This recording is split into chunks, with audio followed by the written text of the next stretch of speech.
Dear friends,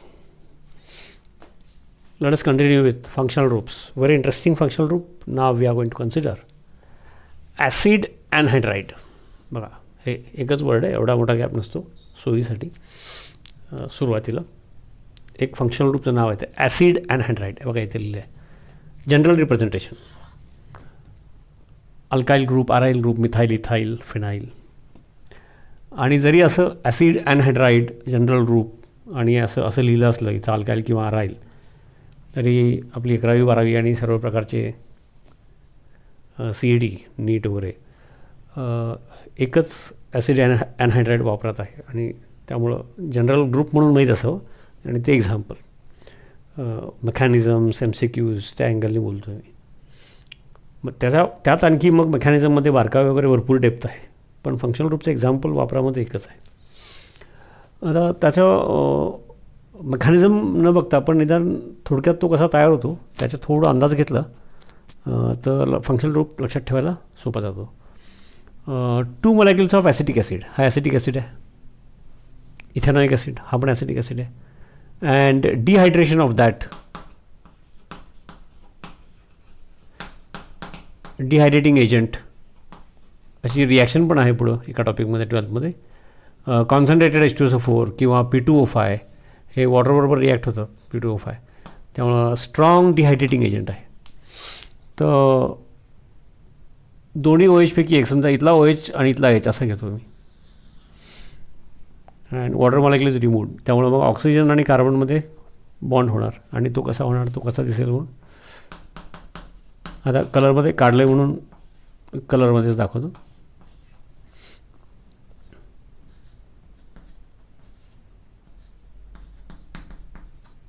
plus water, plus water. म्हणजे हा basically acid म्हणून basically carboxylic acid, dehydration of carboxylic acid, dehydration of carboxylic acid म्हणून तो acid अँहायड्राइड. Anhydride नाही बरं का, अँहायड्राइड. आणि एवढा स्पेस ठेवायचा नसतो, नॉमेनक्लेचर कंटिन्यूज लिहायचं असतं. इन स्पेसिफिक ॲसिटिक ॲसिडपासूनचा ॲसिड अँहायड्राइड असल्यामुळं दिस इज ॲसिटिक अँहायड्राइड. किंवा याचं IUPAC name ethanoic acid, 2 कार्बनचा acid, ETHAN, E replaced by OIC acid, OIC acid. त्याच्यावरून इथेनॉइल अँहायड्राइड, इथेनॉइल अँहायड्राइड म्हणजेच ते OYL ANHYDRIDE अँहायड्राइड. हे सफिक्स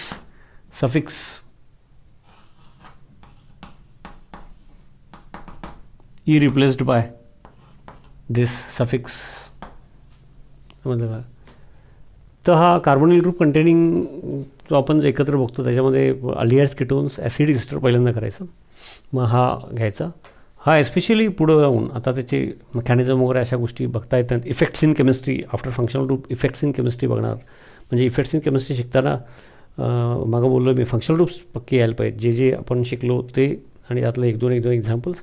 आणि त्याच्यासाठी अल्केनचे नॉमेनक्लेचर आणि अल्काइल ग्रुप्स असा तो भाग आहे. इफेक्ट्स आणि इफेक्ट्समधलं बारकावे समजण्यासाठी परत hybridisation, nature of chemical bonding. Okay. आणि मग त्यावेळेला आणि त्याच्यानंतर मग ज्या रिॲक्शन्स आणि 12चे टॉपिक्स असतात त्यामध्ये याचं मेकॅनिझम वगैरे असतं. तर त्यामध्ये हा ॲक्च्युली हा ॲसिड अँहायड्राइड आणि त्याच्यामधलं हे specific example acetic anhydride. In general इतर कुठला ॲसिड असेल, असणारच नाही असं नाही, आपल्या वापरात तसे नाही आहेत. आणि एकदा त्याच्यावरून सवय झाली, मिथाईलची सवय झाली ॲसिटिक अँहायड्राइड, तर इथाईल आला तर आपल्याला काही फरक पडत नाही. ठीक आहे.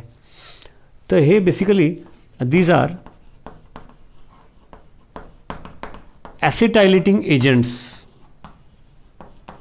म्हणजेच काय की जसं आपण substitution reactions, hydrogen atom replaced by chlorine, hydrogen atom replaced by OH group, hydrogen atom replaced by COH group, असं जे वेगळे सबस्टिट्यूशन रिॲक्शन्स सगळ्यात सबस्टिट्यूशन नसतात, पण नॉमेनक्लेचर पॉईंट ऑफ व्ह्यू आपण बघितलेलं आहे. तसं ॲसिटायलेटिंग एजंट इन जनरल त्याला म्हणताना acylating agent, acyl reagent, acylation, acetylation म्हणजे काय होत असतं की तिकडं hydrogen atom of that group is replaced by this group, acyl group in general, म्हणजे ॲसिटाईल ग्रुप हा ग्रुप. आता आणखी एक सेपरेट फंक्शनल ग्रुप पण्यापेक्षा आणखी एक एक्झाम्पल बघूया की जसं असं like acetic anhydride is used for such type of reaction in which hydrogen atom is replaced by acetyl group. One more example. Example पहिल्यांदा घेतो. Acetyl chloride. आणि हे जर ॲसिड असतं तर हे ethanoic acid, common name acetic acid. Acid असतं तर इथेनॉइक ॲसिड, इथेनॉइल क्लोराईड.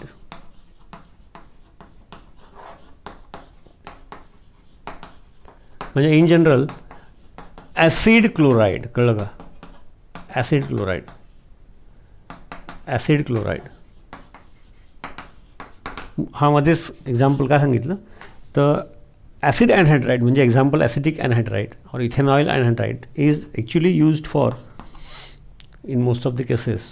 म्हणजे आपण जर 10 रिॲक्शन्स बघणार असू तर 9 कमीत कमी फॉर ॲसिटायलेशन, म्हणजे तिकडं हायड्रोजन ॲटम जाऊन ॲसिटाईल ग्रुप आला, असं ॲसिटायलेशन म्हणून हा acetyl group. Similarly for acetylation instead of, म्हणजे हा वापरायचा नसेल काही वेळेला तर इन्स्टेड ऑफ, किंवा हा आपण वापरू शकतो असं, even this can be use, असं म्हणूया आपण ॲसिटाईल क्लोराईड. जनरल भाषेत ॲसिड क्लोराईड म्हणलं असतं, ॲसिड क्लोराईड. ओके, तर हे एवढं माहीत असावं. एक इंटरेस्टिंग फंक्शनल ग्रुप आहे, लागतो ॲक्च्युली फार पुढं तो, एक पण महत्त्वाचा फंक्शनल ग्रुप आहे.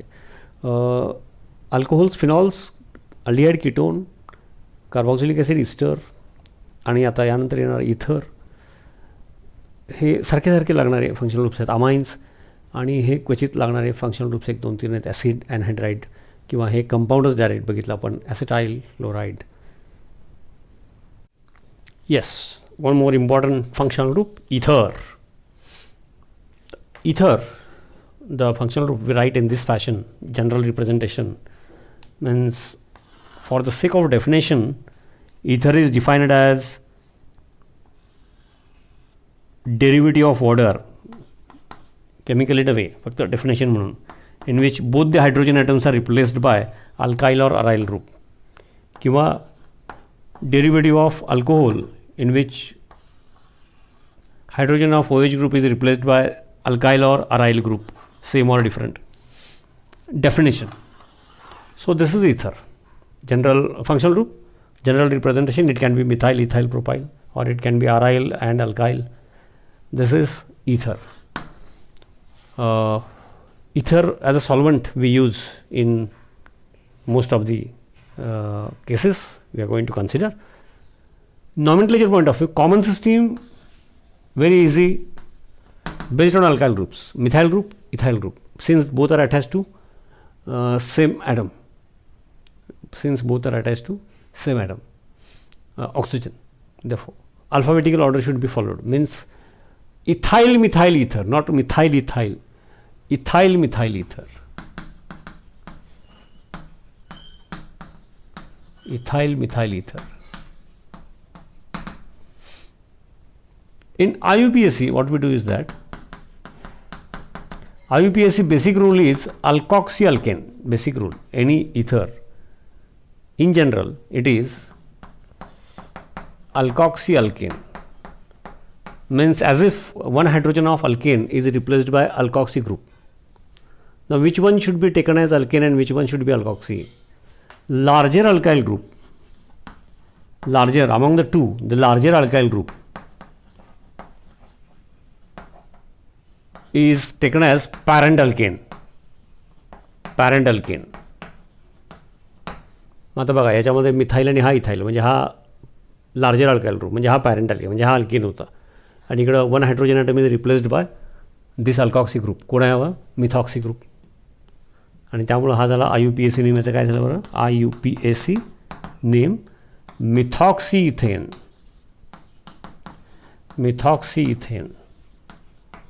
समजलं का?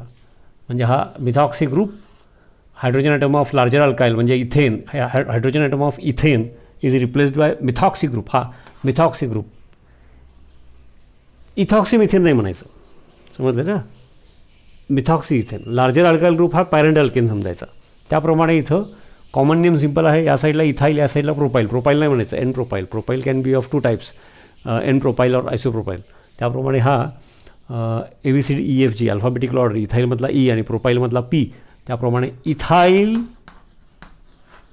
एन प्रोपाईल, हा एन आयसो ते सगळे स्मॉल लेटर्स बरं का. एन प्रोपाईल, इथर, ओके, हे कॉमन नेम, कॉमन. IUPAC खाली लिहितो. आता लार्जर अल्काईल ग्रुप हा पॅरेंट अल्केन म्हणजे हा, आणि hydrogen atom is replaced by this group alkoxy. कुठला? इथॉक्सी, हा इथॉक्सी. आणि आता नंबरिंग देण्याची गरज आहे 1 2 3. कारण का बघा इथे एक एक्झाम्पल लिहितो.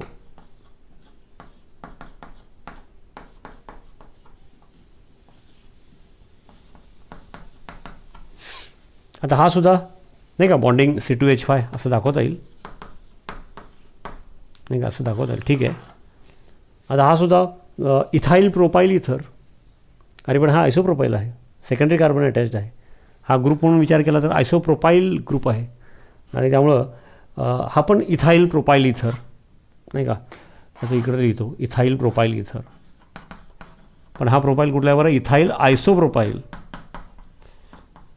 आयसोप्रोपाईल इथर, कॉमन सिस्टीम.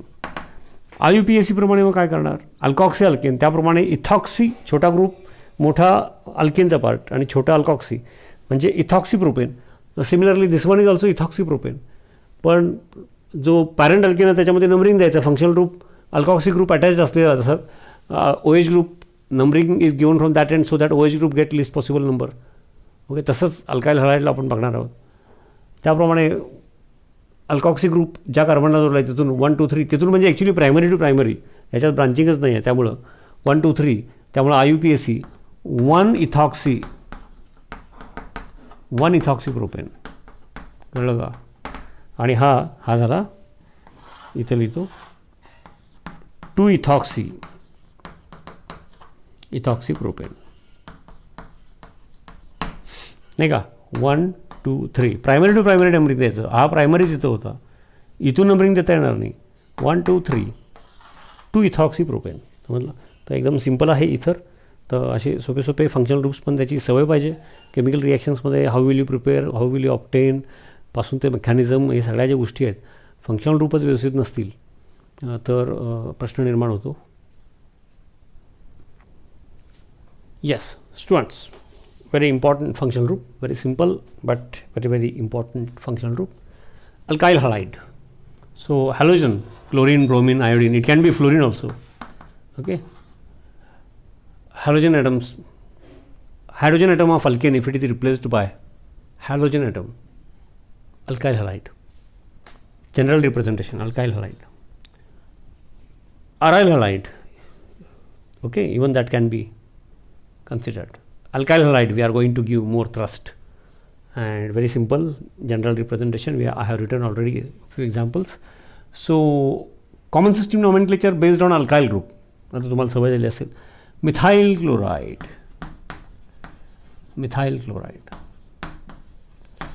जिकडं कॉमन एन आयसो निओ त्याच्यामध्ये बसतं तिथं कॉमन द्यायचं नाही, तर IUPAC आहेच.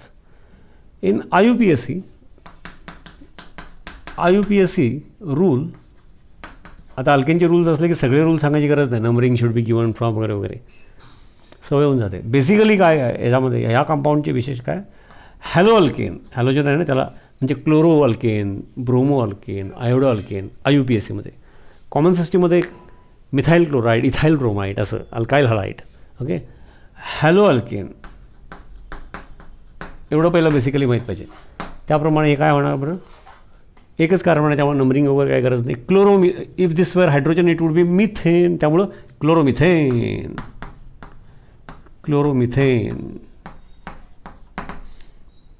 कॉमन नेम काय असणार? अल्काईल ग्रुप कुठला? Ethyl bromide. कॉमन नेम हे IUPAC मध्ये बेसिकली हॅलो अल्केन म्हणजे ब्रोमो इथेनमध्ये एकच ब्रोमिन आहे, त्यामुळे इथं असेल तरी वनच होणार आहे, इकडं असतं तरी वन. त्यामुळे वन ब्रोमो इथेन म्हणण्यात काय अर्थ नाही, तो वनच असणार आहे. तर वन ब्रोमो इथेन.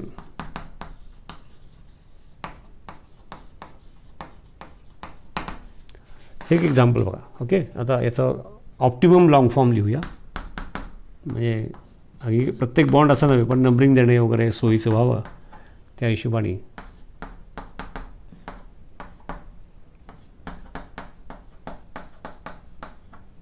C2H5 म्हणजे हा CH. Okay, CH2 CH3. Yes. आता याच्यामध्ये काय असतं बघा, primary to primary containing functional group. म्हणजे primary to primary chain select करायची अँड फंक्शनल ग्रुप म्हणजे halogen should be attach to carbon of the selected chain आणि त्यामधले अमॉंग दोज द लॉंगेस्ट. त्यामुळे ही चेन समजा लॉंगेस्ट जरी असती तरी ही सिलेक्ट करता येत नाही, कारण यातले halogen functional group is not directly attached to the selected chain. आणि असे चेन जे असतील त्याच्यामधली लॉंगेस्ट. त्यामुळं 1 2 3 4 5 किंवा 1 2 3 4 5 आता दोन्ही चेन आयडेंटिकल आहेत, कारण ही 5 कार्बनची घेतली तर हॅलोजन आणि एक सबस्टिट्युएंट.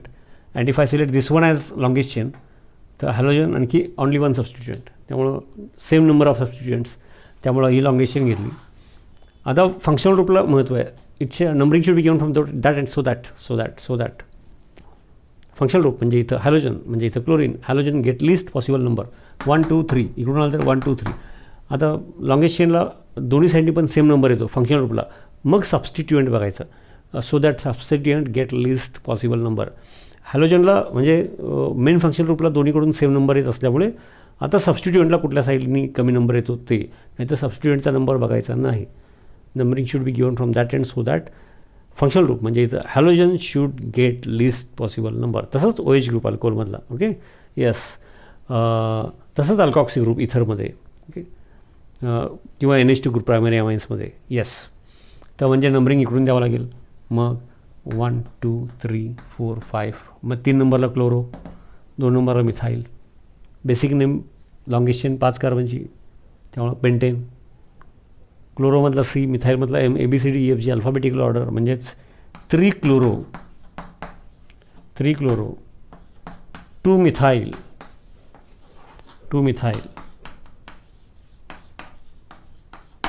पेंटेन. येस. एवढे फंक्शनल ग्रुप आहेत. एक नायट्रो अल्केनचा फंक्शनल ग्रुप आहे, मी तो घेतलेला नाही, तो तुम्ही होमवर्क म्हणून करा, सोपा आहे. Nitro group. आता नायट्रो ग्रुपचं बॉन्डिंग वगैरे नेचर ऑफ केमिकल बॉन्डिंगच्या निमित्ताने सांगतो, पुढच्या एका लेक्चरमध्ये ते मर्ज करतो. ओके, तर एक तुम्ही करा होमवर्क, सोपा आहे. मिथाईल इथाईल ग्रुप किंवा नायट्रोबेन्झिन 2-3 एक्झाम्पल फार पुढं लागणार आहे. याच्या व्यतिरिक्त क्वचित एखादा शेवटी 12वीच्या एखाद्या टॉपिकमध्ये एखाद्या रिॲक्शनला येणारा फंक्शनल ग्रुप असतो. हे सारखे लागणारे फंक्शनल ग्रुप्स आत्ता घेतले आपण 99%. ते पक्के झाले की मग तो एखादा फंक्शनल ग्रुप असं करायचं आणि न लागणारेच याच्यामध्ये 10-15 कोंबून ॲडव्हान्स म्हणायचं.